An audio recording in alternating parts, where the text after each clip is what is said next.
ఇప్పుడు ఈ కడపలో ఎన్నికల వేడి. వాళ్ళు కూడా విసిగి వేసారిపోయినారు. కానీ ప్రశ్నించడానికి వాళ్ళ దగ్గర ఉన్న నోరు కట్టేశారు.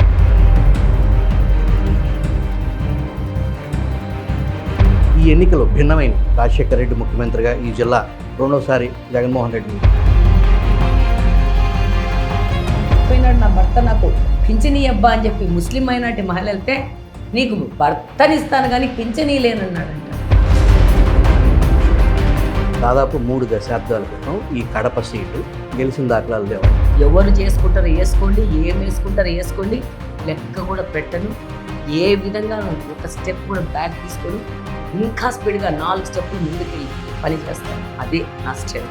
దాదాపు పెద్ద ఎత్తున మీ మీద వైసీపీ సోషల్ మీద పెద్ద ఎత్తున దాడి జరిగింది. అఫీషియల్ పేజ్లలో నన్ను ట్రోల్ చేసినారంటే వాళ్ళు నన్ను చూసి ఎంత భయపడుతున్నారనేది మీరు అర్థం చేసుకోవచ్చు. జగన్మోహన్ రెడ్డి అంటే మన రెడ్డి, మన కులం. నేను అనుకోవట్లేదు.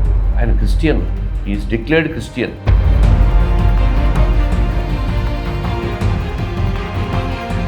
అది ప్రభుత్వ ప్రతినిధిగా వస్తున్నాడు తప్ప హిందువుగా రావడం లేదు. వైఎస్ వివేకానంద హత్య అనంతరం రాజకీయ ముఖచిత్రం ఏమన్నా మార్పు కనిపించే పరిస్థితి ఉందా?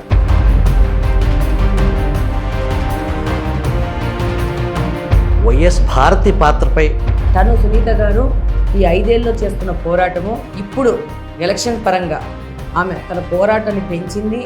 ఆమె వెళ్తా ఉంది చాలా. ఇలాంటి వాళ్ళని పంపిస్తారా అని చెప్పి దానికి సమాధానంగా ఓటు ఉంటుందని అంటున్నాను. భువనేశ్వర్ని కూడా లాగారు కదా బయట. ఆ రోజు రోజా గారి గురించి మాట్లాడితే అంతంత పెద్ద ఎత్తున వాళ్ళు మాట్లాడారు. మిగతా ఆడవాళ్ళకి రెస్పెక్ట్ లేదా, షర్మిలకు లేదా, నాకు లేదా, పర్సనల్గా పోవాల్సిన అవసరం ఈ రాజకీయ పార్టీలకు ఎందుకు వచ్చింది? నిజంగా ప్రజలు వాళ్ళ మీద ప్రేమతో ఆ నాయకత్వాన్ని సమర్థించి క్యూ లైన్లో ఉండి ఓట్లేస్తారా, లేదంటే రిగ్గింగ్ లాంటి వ్యవహారాలు అన్నట్టు నడుస్తాయా? రాజశేఖర రెడ్డి గారు. నమస్తే తెలుగు వన్. మనం కడపలో రెడ్డప్ప గారు శ్రీనివాసరెడ్డి గారి ఇంట్లో ఉన్నాం. శ్రీనివాసరెడ్డి గారు టీడీపీ పొలిట్ బ్యూరో సభ్యుడిగా, కడప తెలుగుదేశం పార్టీ అధ్యక్షులుగా కొనసాగుతున్నారు. వారితో పాటు వారి శ్రీమతి మాధవిరెడ్డి గారు కడప నుంచి తెలుగుదేశం పార్టీ అభ్యర్థిగా పోటీ చేస్తున్నారు. నమస్కారం శ్రీనివాసరెడ్డి గారు. నమస్కారం. నమస్కారం మేడం. నమస్కారం సుభాకర్. మామూలుగానే వేసవికాలం వేడి, ఇప్పుడు ఈ కడపలో ఎన్నికల వేడి ఎలా ఉంది పరిస్థితి గ్రౌండ్లో? చాలా బాగుందండి. నిశ్శబ్ద విప్లవం అనేది ఏదో మేము చూస్తూ ఉన్నాము. ఈరోజు ఈ 5 సంవత్సరాల నుంచి ఈ జగన్మోహన్ రెడ్డి గారు తన పరిపాలనలో సాధించింది ఏమంటే ప్రజలు విపరీతంగా భయభ్రాంతులై ఉంటారు. అంటే ఆయన పరిపాలన విధానం ఎలా నడిచిందంటే ఎవరు ప్రశ్నించినా వాళ్ళ మీద కేసులు పెట్టడము, దాడి చేయడము, దౌర్జన్యాలు చేయడం అనేది ఈ 5 సంవత్సరాలు ఒక రుచి చూపించినారు ప్రజలకి. వాళ్ళు కూడా విసిగి వేసారిపోయినారు. కానీ ప్రశ్నించడానికి వాళ్ళ దగ్గర ఉన్న నోరు కట్టేశారు. సిస్టమ్ ద్వారా, సిస్టమ్ సపోర్ట్తో ప్రతి ఒక్క వ్యవస్థలను వాళ్ళు నిర్వీర్యం చేస్తూ వాటిలో వీళ్ళు చొచ్చుకొని పోయి కబ్జా చేసేసి ఎక్కడే కానీ ఈ ప్రజాస్వామ్యం అనేది లేకుండా ఈ ఆంధ్రప్రదేశ్లో చేసి పెట్టినారంటే జగన్మోహన్ రెడ్డి గారు. ప్రతి ఒక్కరిని దీని గురించి చర్చించుకోవాల్సిన అవసరం ఉంది.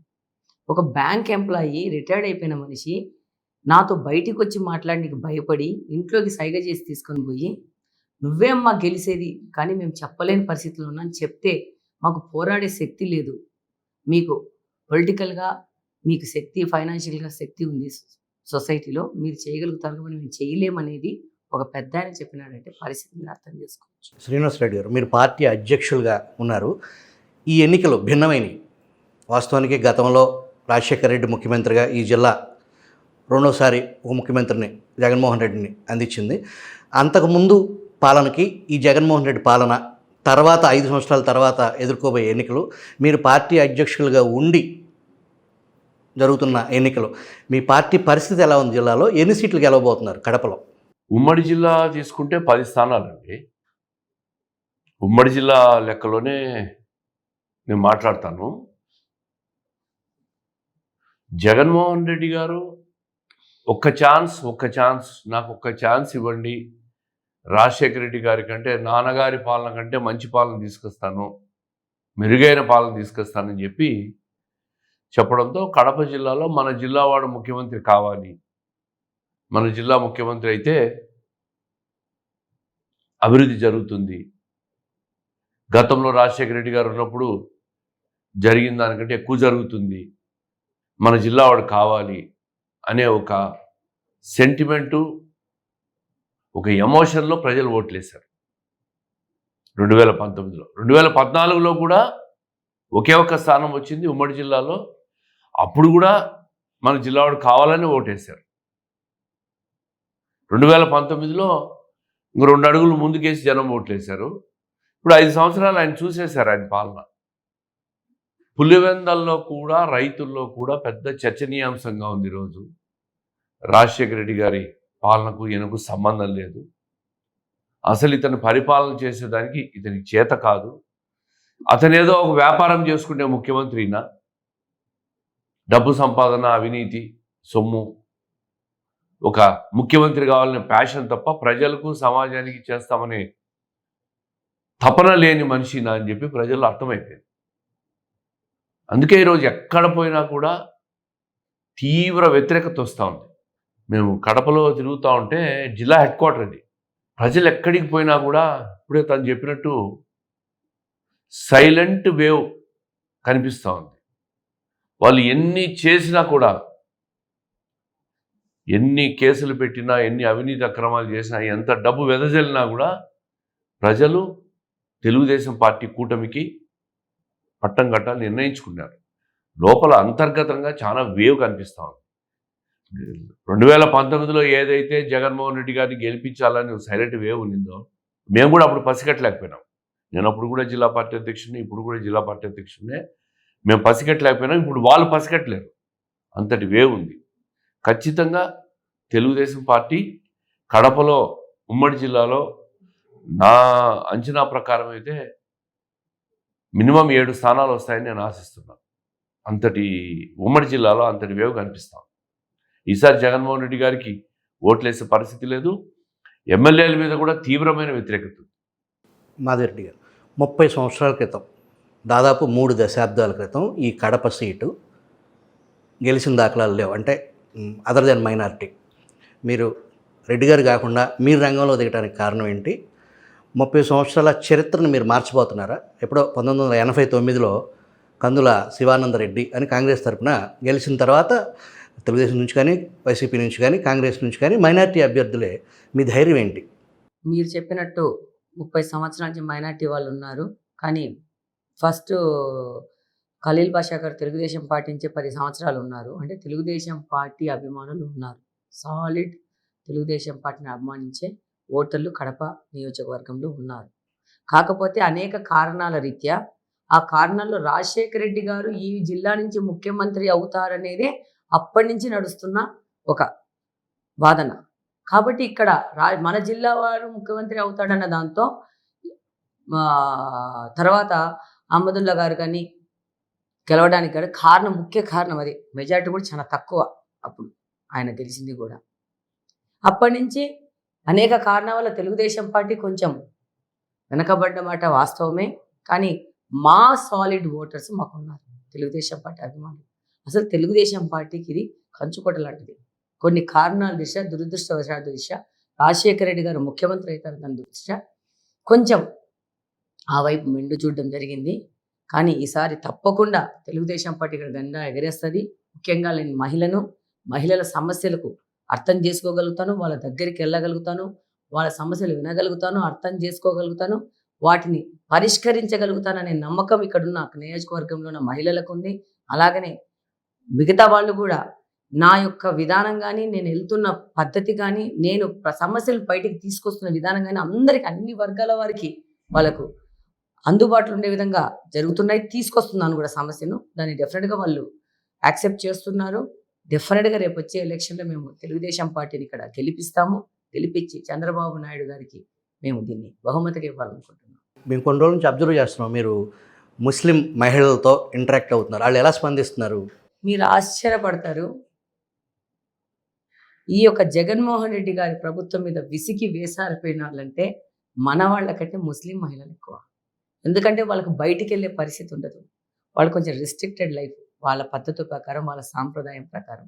మన వాళ్ళు బయటికి వెళ్ళి పని చేయగలుగుతారు. జనరల్గా కూలి పనులు దాంట్లో కానీ మనోళ్ళు ఎక్కువ ఉంటారు. ముస్లిం బిలో పావర్టీ లైన్ ఉన్న వాళ్ళు, బేదు పలుగు వాళ్ళు ఇప్పుడు మామూలుగా కూలి పనికి గందానికి పోయే పరిస్థితి ఉండదు. సో అలాంటి వాళ్ళు వాళ్ళకు వచ్చిన ఆదాయంతోనే వాళ్ళు అక్కడికక్కడికే బతకాలి. ఈ 5 సంవత్సరాలు ఏం జరిగిందంటే ఆదాయం వచ్చే మార్గాలు పోయినాయి. జగన్మోహన్ రెడ్డి బటన్ నొక్కుతాను, నీకు ఇది ఇస్తాను, ఈ నూకలతో నువ్వు తిని బతుకు, ఈ నూకలు ఇస్తాను, ఈ నూకలతో నువ్వు బతుకు అనే విధానం కూడా ఆయన ఒక ప్రొవైడర్ లాగా తయారైనారు. ఎన్ని ఇచ్చినా ఏమి ఇచ్చినా కానీ వాళ్ళకు ఆ యొక్క దాంతో వాళ్ళు బతకాలంటే విపరీతంగా ఒక వస్తువుల మన నిత్యావసర సరుకుల వస్తువు ధరలు కానీ ఈరోజు మీరు కరెంటు బిల్లే చూస్తున్నారు. విపరీతంగా 10 సార్లు పెంచిన ఘనత అంటే జగన్మోహన్ రెడ్డి గారు. ఆ రోజు 300, 400 బిల్లు వచ్చేవాళ్ళు ఈరోజు 1500, 2000. నిన్నెవరు వెళ్తే మా ఇంటికి 6000 కట్టామ్మా అని చెప్తున్నారు. చిన్న 2 బెడ్రూమ్ హౌస్, ఒక్కటో రెండో ఏసీలు ఉన్నాయి. అంటే ఈ కడప చాలా వేడిగా ఉంటుంది. ఇక్కడ ఏసీ కూలర్ లేని బతకలేరు అట్లాంటి వాళ్ళు కూడా. చిన్న కూలీ పోయే వాళ్ళు కూడా ఒక కూలర్ అన్నా పెట్టుకుని ఉంటారు. అంటే పరిస్థితి అట్లా. ఇక్కడ నువ్వు ఆన్ చేసావంటే నీకు 3000, 4000 బిల్లు వచ్చే పరిస్థితి. వాళ్ళు వచ్చి వాళ్ళ బిల్లులు చూపిస్తున్నారు, ఎట్లా కట్టాలి, మేము కూలీకి పోతాం, మేము ఎట్లా కట్టాలని. సో ఇది పరిస్థితి. కాబట్టి వాళ్ళలో విషేద స్పందన ఉంది. వాళ్ళకి మహిళగా నేను వెళ్ళి వాళ్ళ సమస్యలు వింటూ సమస్యల పరిష్కారాలు చెప్తూ, ఇప్పుడు నేను పదవిలో లేకున్నా ఇప్పుడు పొలిటికల్గా తిరుగుతున్నప్పుడు నా చేతనైనంత సహాయం కూడా వాళ్ళకి చేస్తూ ఉన్నా. ఫైనాన్షియల్గా కానీ లేకపోతే మాట రూపంలో కానీ వాళ్ళకి ఆ విధానం, నేను పనిచేసే విధానం నచ్చుతోంది. ఇంతవరకు ఏ పొలిటీషియన్ కూడా నా లెక్క పనిచేసే వాళ్ళు లేరు అనేది వాళ్ళ వాదన. నేను చేస్తానన్న నమ్మకం కూడా వాళ్ళకుంది. అదేవిధంగా రేపు గెలిచి ఇంతవరకు గెలిచిన వీళ్ళు కంటే భిన్నంగా గెలిచిన వెంటనే పనిచేసి చూపిస్తానన్న కాన్ఫిడెన్స్ కూడా నాకు ఉంది. మీరు రాజకీయంలోకి అడుగుపెట్టిన తర్వాత దాదాపు పెద్ద ఎత్తున మీ మీద సోషల్ మీడియాలో, వైసీపీ సోషల్ మీడియాలో పెద్ద ఎత్తున దాడి జరిగింది. ఆ తొలినాళ్ళు ఏమైనా చెలించారా? ఏంటి పరిస్థితి, ఏంటి కర్మ అని? డెఫినెట్గా చెల్లిస్తామండి. డెఫినెట్గా ఎట్లాంటి మనిషి అయినా కానీ, చీము రక్తం ఉన్న ఎవరెవరైనా కానీ వాళ్ళ గురించి ట్రోల్ చేస్తూ, వాళ్ళ క్యారెక్టర్ని అసాసినేట్ చేస్తూ, ఏదో రాజకీయాల్లోకి వచ్చినామని చెప్పి వాళ్ళ రాజకీయ లబ్ధి కోసం, లేకపోతే నన్ను సైకలాజికల్గా మెంటల్గా దెబ్బతీయాలన్న ఉద్దేశంతో వైఎస్ఆర్సీపీ పార్టీ అఫీషియల్ పేజ్లలో నన్ను ట్రోల్ చేసినారంటే వాళ్ళు నన్ను చూసి ఎంత భయపడుతున్నారనేది మీరు అర్థం చేసుకోవచ్చు. అంటే దాదాపు నేను 1.5 నెల 2 నెలల్లోనే నన్ను చూసి భయపడ్డారు. నా విధానము ప్రజల్లోకి వెళ్తున్నదని వాళ్ళ ట్రోల్ చేసిన విధానంతోనే వాళ్ళు ఒప్పుకున్నారు. లోకల్ లీడర్స్ కామెంట్ చేయడం ఒక ఎత్తు అయితే, వైఎస్ఆర్సీపీ అఫీషియల్ పేజ్లో నన్ను ట్రోల్ చేశారు. దాదాపు నా వ్యూస్ 20 లక్షలు 30 లక్షలు ఎంతవరకు పోయినాయి కదా తెలియదు, అంత లెవెల్లో ట్రోల్ చేసినారు. I think 1 crore 2 crores పోయి ఉంటాయి నా ట్రోల్స్. కానీ బాధపడ్డ వాస్తవము, బాధపడతాం ఎట్లాంటి వాళ్ళమైనా కానీ, నా మనస్తత్వానికి మీరు వీళ్ళు చేసే ఈ కార్యక్రమాలు నన్ను తిరిగి నన్ను కిందకు దించవు. ఒక బాల్ ఇసిరి కొడితే అంతకంటే స్పీడ్గా బౌన్స్ అయ్యే విధంగానే నేను ముందుకెళ్తా ఉన్నాను. వాళ్ళు దాన్ని చూసి ఈరోజు 2 మెట్లు వెనక్కి తగ్గారు. ఈరోజు ఏం చేస్తున్నారు, 5-6 మంది ఆడోళ్ళను హైర్ చేసుకొని ఆడోళ్ళతో తిట్టిస్తున్నారు.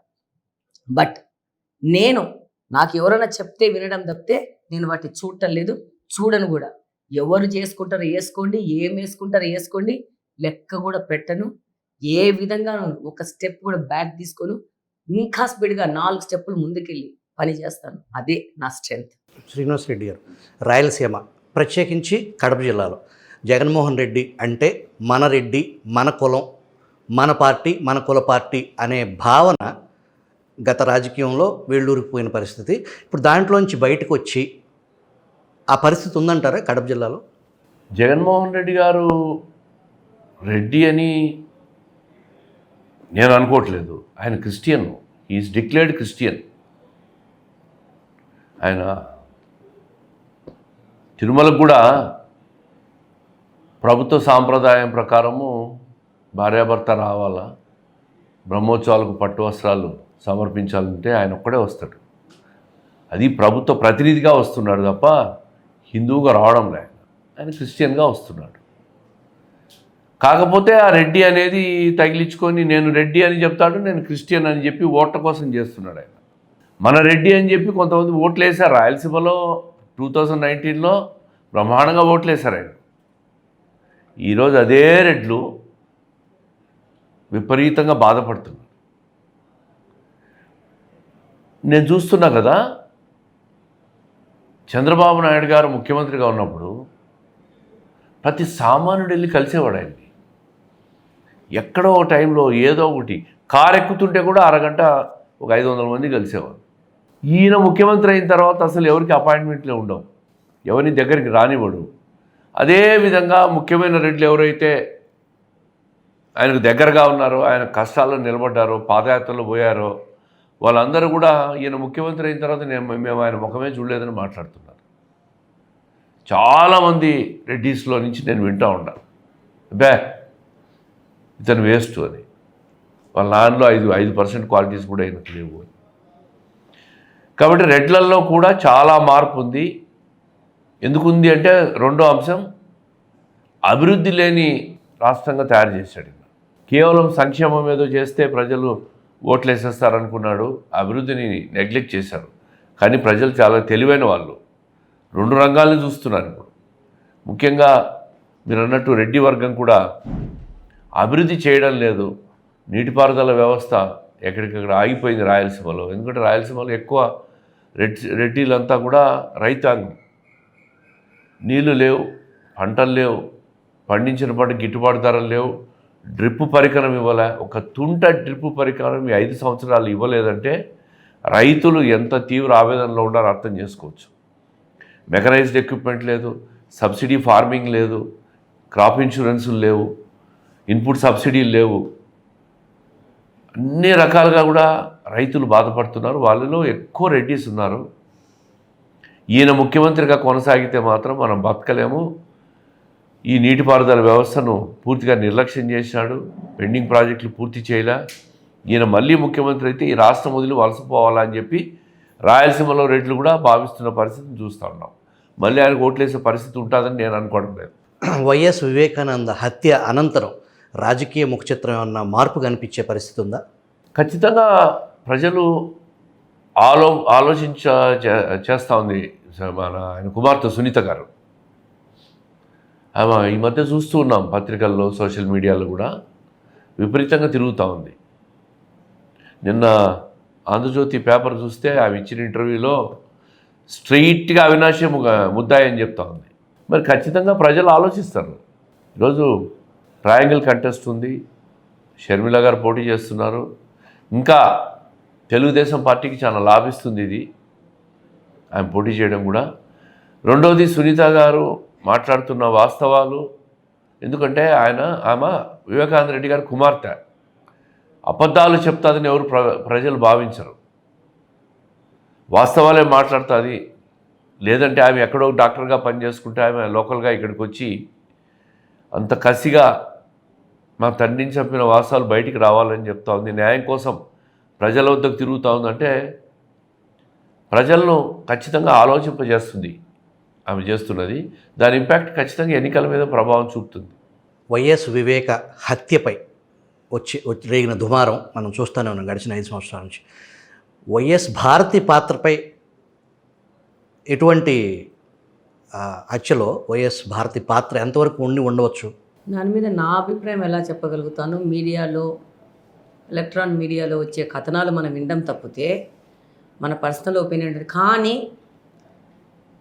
ప్రతి ఒక్క 10 సంవత్సరాల నుంచి ఉన్న ప్రతి ఒక్క బిడ్డకు, ముసలోళ్ళ వరకు ఎవరు దీంట్లో ప్రమేయం ఉంది, ఎవరు దీనికి కర్త కర్మ క్రియ అని అందరికీ తెలుసు. కానీ ఈరోజు కోర్టులో వాళ్ళు దాని గురించి మాట్లాడొద్దని చెప్పి స్టే తెచ్చుకొని ఆడుతున్నారంటే ఇంకా ప్రస్ఫుటంగా తెలియజేశారు ఎవరు దీనికి కారణం అని చెప్పి. ఏది దీని మీద ఉద్దేశం ఏంది, ఎందుకు ఇది జరిగింది, రాజకీయ ఉద్దేశంతో జరిగిందనేది అందరికీ తెలుసు. దాని మీద సునీత గారు పోరాడుతున్నారు. నేను డెఫినెట్గా as a person Telugu Desam party ఇన్ఛార్జ్గా, కంటెస్టెడ్ క్యాండిడేట్గా కాకుండా ఒక ఇంత దుర్మార్గమైన హత్య జరిగింది, దీని మీద వాళ్ళ బిడ్డ పోరాడుతూ ఉంది. యాజ్ ఎ ఉమెన్గా నేను ఆమెను సపోర్ట్ చేస్తున్నాను.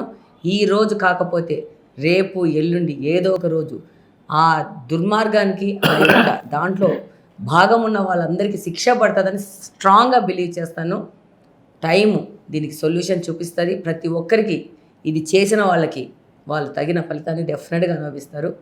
కాబట్టి మనం ఇలాంటి వెయిట్ అండ్ వాచ్.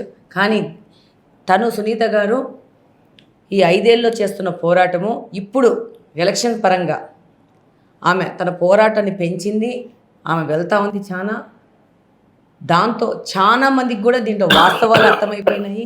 మీరు చెప్పిన పేర్లలో వాళ్ళకి ఎంత భాగస్వామ్యం ఉందో అందరికీ తెలిసిపోయింది. డెఫినెట్గా అందరు బిలీవ్ చేసి ఈ ఎలక్షన్లో ఆమె ఒకటే అడుగుతూ ఉంది, ఇలాంటి వాళ్ళను పంపిస్తారా అని చెప్పి దానికి సమాధానంగా ఓటు ఉంటుందని అంటున్నాను. నేను కూడా కడప నియోజకవర్గంలో తిరుగుతున్నాను, చాలా మందితో తిరుగుతున్నాను. వాళ్ళ ఒపీనియన్స్ నాకు తెలుస్తున్నాయి. వాళ్ళ సర్వే రిపోర్ట్లో వాళ్ళు 2000 శాంపిల్స్ 3000 శాంపిల్స్ ఇస్తారు, కానీ కొన్ని వేల శాంపిల్స్ మా దగ్గరకు వస్తుంటాయి ఎవ్రీడే వెళ్తూ మాట్లాడుతూ ఉంటే. కాబట్టి డెఫినెట్గా దాని సమాధానం రేపు ఎలక్షన్ తెలుస్తుంది. వైఎస్ భారతిరెడ్డి నడిపే పత్రికలో ఆమె ఆడపడుచుల గురించి, షర్మిల గురించి కానీ సునీత రెడ్డి గురించి కానీ వచ్చే కథనాలను ఎలా చూడాలి? సిగ్గుచేటు అనిపిస్తూ ఉందండి. ఈరోజు ఒక ముఖ్యమంత్రి తన చెల్లెలు గురించి, ఆమె రాజశేఖర రెడ్డి గారికి పుట్టలేదనే విధంగా సోషల్ మీడియాలో కానీ, ఎలక్ట్రానిక్ మీడియాలో కానీ, ప్రింట్ మీడియాలో కానీ వాళ్ళు ప్రచురిస్తూ షర్మిల గారిని అవమానిస్తున్నారు చూడండి. దాన్ని అందరు గమనించాలా? ఇక సొంతం జగన్మోహన్ రెడ్డి గారి చెల్లెకే ఈ విధమైన ఒక రెస్పెక్టు, ఈ విధమైన అవమానాలు గురి చేస్తున్నారంటే నా లాంటి మనిషికి ఏముంటుంది? నేను ఇదే ప్రశ్నిస్తున్నాను. నన్ను ఎంత అవమానకరంగా మాట్లాడినారు. పోలీస్ స్టేషన్లోకి వెళ్ళి అసలు ఎమ్మెల్యే తమ్ముడు ఎంత దుర్మార్గంగా మాట్లాడినాడు. ఆ తర్వాత ఎమ్మెల్యే గారు దాన్ని సమర్థిస్తూ క్యాడర్ నిస్పృహలో ఉంది కాబట్టి మా తమ్ముడు మాట్లాడతాడనే ధైర్యం చేస్తున్నారు అని అంటే ఇది జగన్మోహన్ రెడ్డి గారి మనస్తత్వాన్ని ఇక్కడ ఈ చిన్న నాయకులందరూ ప్రతిస్పందిస్తున్నారు. ప్రజలు దీన్ని గమనిస్తున్నారు. ప్రజలు కూడా ఆగ్రహంగా ఉన్నారు. ఈరోజు నాకు జరిగింది, నాకంటే కడప నియోజకవర్గంలో ఉన్న మహిళలకంతా జరిగింది. ఈరోజు షర్మిల గారికి జరుగుతూ ఉంది. అంటే దాదాపు రాష్ట్రంలో ఉన్న మహిళలకంతా రేపు ఎవరు వాయిస్ ఎత్తినా కానీ ఆడోళ్ళని కూడా చూడకుండా దాడి చేసేది ఏందని పార్టీ అని అంటే వైసీపీ పార్టీ. నేను ఒకటే చెప్పాను, యాంటీ సోషల్ ఎలిమెంట్స్ అన్నీ ఒక చోట చేరి ఒక పార్టీ పెట్టుకొని సోషల్ మీడియాలను కాలకేయ కూటమి పెట్టుకొని ఆ ఆర్మీని పెట్టుకొని అందరి మీద దాడి చేయడము, అందరి యొక్క లైఫ్లోకి ఎంటర్ అవ్వడము, వాళ్ళని మానసికంగా హింస పెట్టడం చేస్తున్నారంటే వీళ్ళు ప్రజలకు ఏమిస్తారు? ఆ రోజు రోజా గారి గురించి మాట్లాడితే అంతంత పెద్ద ఎత్తున వాళ్ళు మాట్లాడారు. మిగతా ఆడోళ్ళకి రెస్పెక్ట్ లేదా? షర్మిలకు లేదా? నాకు లేదా? పర్సనల్గా పోవాల్సిన అవసరం ఈ రాజకీయ పార్టీలకు ఎందుకు వచ్చింది? మీ నాయకుడు, మీ అధినేత భార్య శ్రీమతి భువనేశ్వర్ని కూడా లాగారు కదా బయట. అదే కదా, లాగారు, మాట్లాడారు. ఎక్కడికక్కడ ఏ లెవెల్లో ఆ లెవెల్లో వాళ్ళని క్యారెక్టర్ అసాసినేట్ చేస్తూ, వాళ్ళని మెంటల్గా వాళ్ళకి సెల్ఫ్ రెస్పెక్ట్ లేకుండా వాళ్ళని మీద అటాక్ చేస్తూ పోతూ ఉంటే వాళ్ళు మానసికంగా దెబ్బతింటారని అనుకుంటున్నారు. కానీ మేము చదువుకున్నాము, ప్రపంచాన్ని చూసి వస్తున్నాము. ఇలాంటివన్నీ జరిగినప్పుడు ఒకసారి బాధపడతాము, కానీ దాంటించే మాకు పోరాడాలనే శక్తి, కసి మొదలవుతుందని వాళ్ళకి తెలియట్లేదు. డెఫినెట్గా ప్రతి ఒక్కరు వీళ్ళతో దెబ్బతిన్న ప్రతి ఒక్కరు అంతకంటే పెద్ద ఎత్తున శక్తిమంతులై పోరాడతారు. అది నేను గట్టిగా నమ్ముతున్నాను. కడప జిల్లాలో మీరు మీ యువ నాయకుడు లోకేష్ రెడ్ బుక్ ఏదైతే ప్రిపేర్ చేశాడో దానిలో ఉన్న పేర్లు ఈ జిల్లాలో మీరు ఇన్ఛార్జిగా బాధ్యతలు తీసుకోబోతున్నారా? నేను ఎవరి మీద కక్ష సాధింపు చర్యలుగా పోయే ఉద్దేశము, మనస్తత్వం నాకు లేదండి. కాకపోతే ఇక్కడ ఎమ్మెల్యే తమ్ముడు నన్ను సెక్సువల్ అసాల్ట్ చేస్తాననే విధంగా పోలీస్ స్టేషన్లో మాట్లాడాడు. సో దాన్నైతే నేను క్షమించనండి. ఎమ్మెల్యే తమ్ముడు ఇక్కడొక నయీం గ్యాంగ్ లెక్క ఆయన గ్యాంగ్ నడుపుతున్నాడు, యాంటీ సోషల్ ఎలిమెంట్ లెక్క. ఈరోజు కడపలో ఈ యొక్క గాంజా, మత్తు పదార్థాల వాడకం ఎక్కువైపోయింది. అవి కబ్జా చేసే కడపనంటే దానికి కారణము షాడో ఎమ్మెల్యే గారే. ఎవరు మాట్లాడినా వాళ్ళని అడ్డు అదుపు లేకుండా, నోరు అదుపు లేకుండా మాట్లాడుతున్నాడంటే మహిళల మీద ఆయనకు ఆ రెస్పెక్ట్ అనేది ఆ విధంగా ఉంది. డెఫినెట్గా ఆయనను ఈరోజు సొసైటీలో ఈరోజు చిన్న చిన్న పిల్లోళ్ళు, ఏ సంబంధం లేని వాళ్ళు రాజకీయంగా వాళ్ళకి ఈ గాంజా లాంటి మత్తు పదార్థాలను సప్లై చేసి వాళ్ళని కంట్రోల్లో పెట్టుకొని వాళ్ళను ఒక ఆర్మీలాగా తయారు చేసుకొని ముందుకు పోతున్నాడు ఈ మనిషి. ఈ యొక్క పరిస్థితిని మనము ఈ కడప నుంచి తీసేయాలంటే డెఫినెట్గా వాళ్ళ మీద యాక్షన్స్ తీసుకోవాల్సిన అవసరం ఉంది.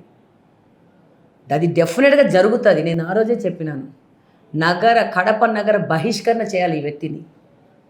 ఈ వ్యక్తిని సపోర్ట్ చేస్తూ నా క్యాడరు నిస్పృహలో ఉంది కాబట్టి నా తమ్ముడు మాట్లాడుతున్నాడనే వ్యక్తికి కూడా సగిన గుణపాఠం చెప్పాల్సిన బాధ్యత కడప నియోజకవర్గంలో ప్రజలకు ఉంది. ఇదే నేను పిలిపిస్తున్నాను. రేపు ఇది ఏదో మన ఇంట్లో జరగట్లేదు అని చెప్పి మీరు గమ్మునుంటే మీ ఇంట్లోకి చొచ్చుపడడానికి ఎంతో టైం లేదు.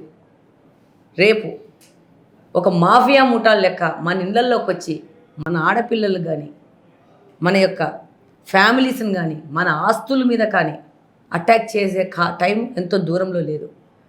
వీళ్ళకి అసలు అడ్డు అదుపు లేకుండా వీళ్ళ మనస్తత్వాన్ని ఒక లెవెల్లో వీళ్ళు దాటేసుకున్నారు వీళ్ళు. ఎందుకంటే ఈ 5 సంవత్సరాలు వీళ్ళకి అపోజిషన్ లేదు. మనం చెప్పిందే శాసనం, మనం చెప్పేది వినాలనే తత్వంలో వీళ్ళిద్దరు వెళ్తున్నారు. దీన్ని డెఫినెట్గా ప్రజలందరూ గమనించినారు.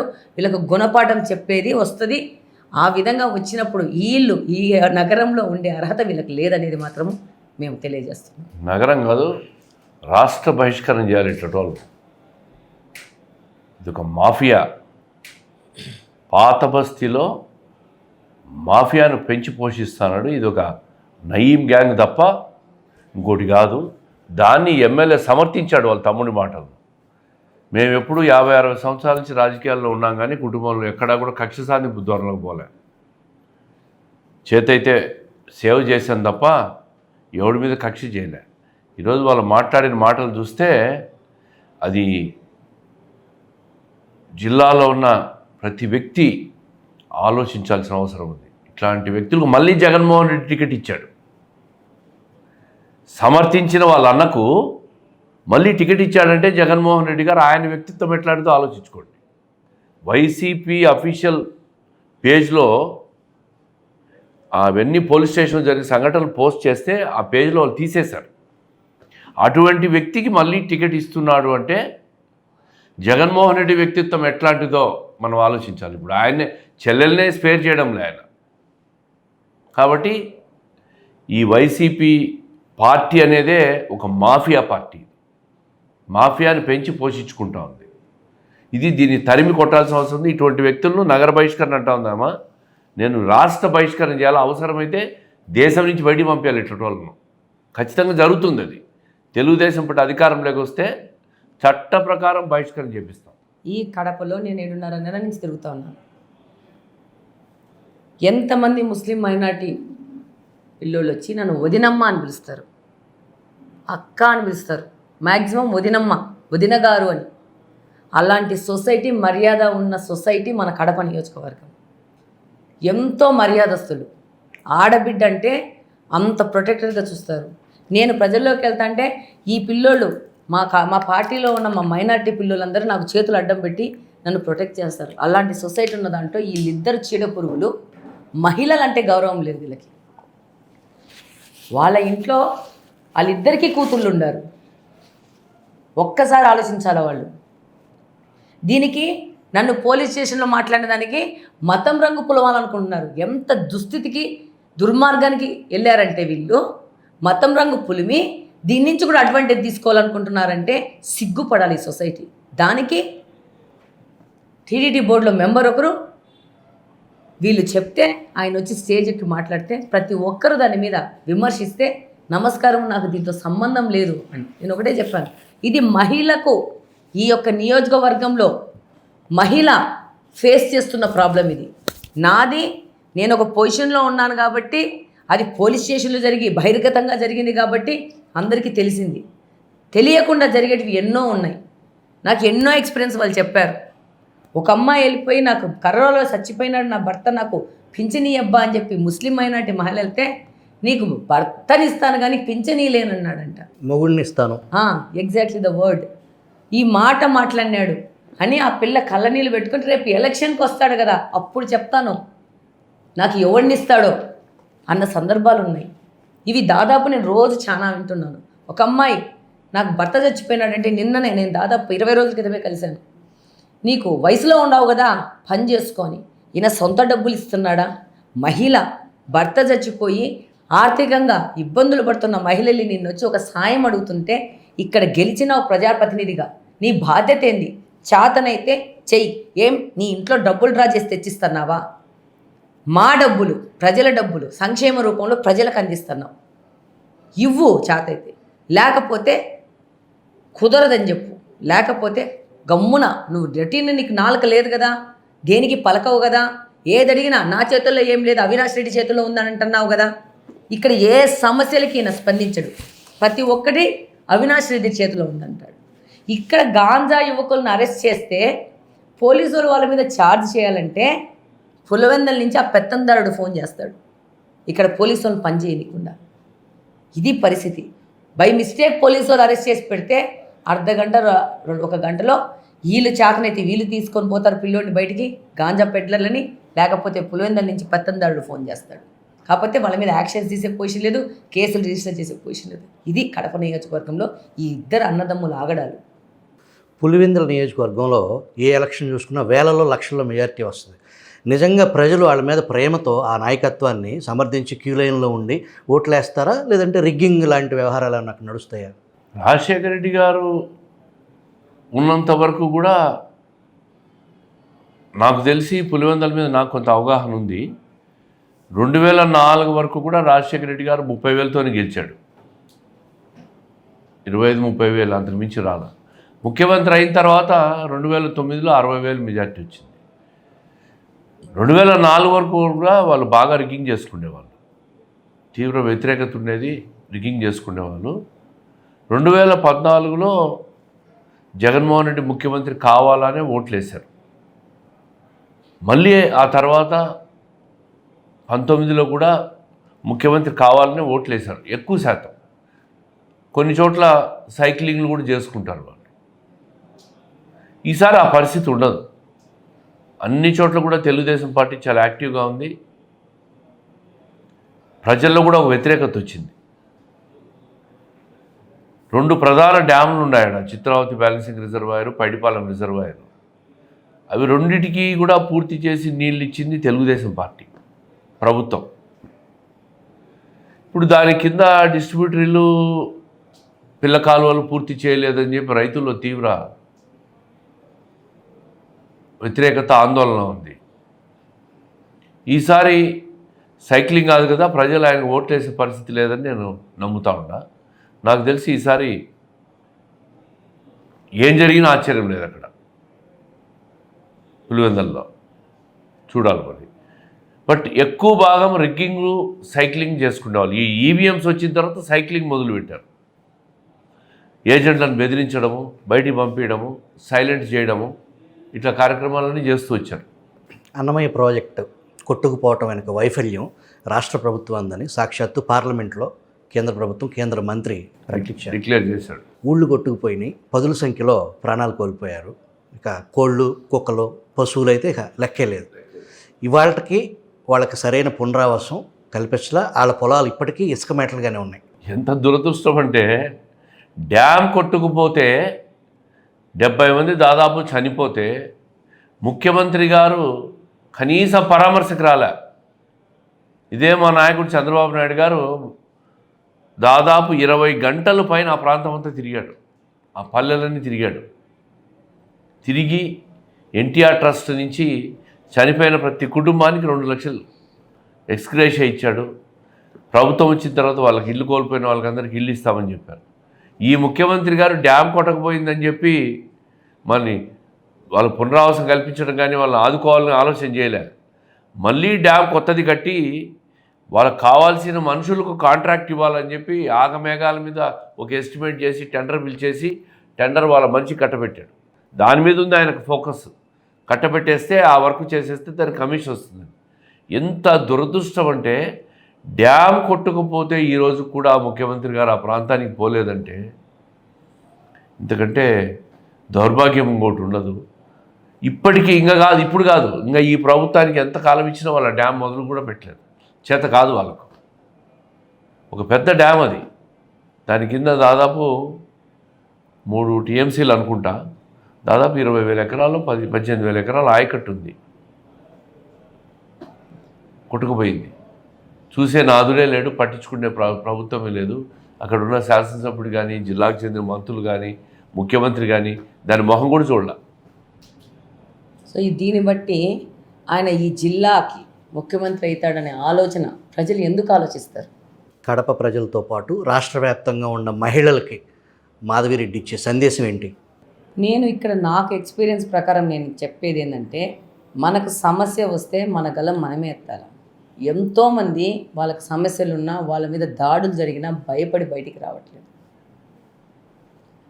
ఆర్థికంగా కొన్ని ప్రాబ్లమ్స్ వల్ల బయటికి రావట్లేదు. అది ఒకటైతే సొసైటీలో మనం మాట్లాడి ఇంకా కొంచెం దెబ్బ తింటామనే విధంగా కూడా కొంతమంది బయటికి రావట్లేదు. నేను ఒకరోజు వెళ్తే ఒక అబ్బాయి పెళ్లి చేసుకున్న అబ్బాయి అమ్మాయి ఫోటోలు తీసి సోషల్ మీడియాలో పెడితే ఆ అమ్మాయి నేను ఇక్కడ ఉన్నాను, అప్పుడు జస్ట్ నాకు ఇంకా 2 months నేను ఎంటర్ అయ్యి నన్ను కాంటాక్ట్ చేయాలని చెప్పేసి ఆ పాప ప్రయత్నించిందంట. నా నెంబర్ దొరకక ఇప్పుడైతే నాకు అందరికీ తెలుసు, అందరూ వచ్చేస్తారు ఇప్పుడు. నేను ప్రయత్నించానక్క, నాకు కుదరలేదు, నేను రాలేకపోయాను.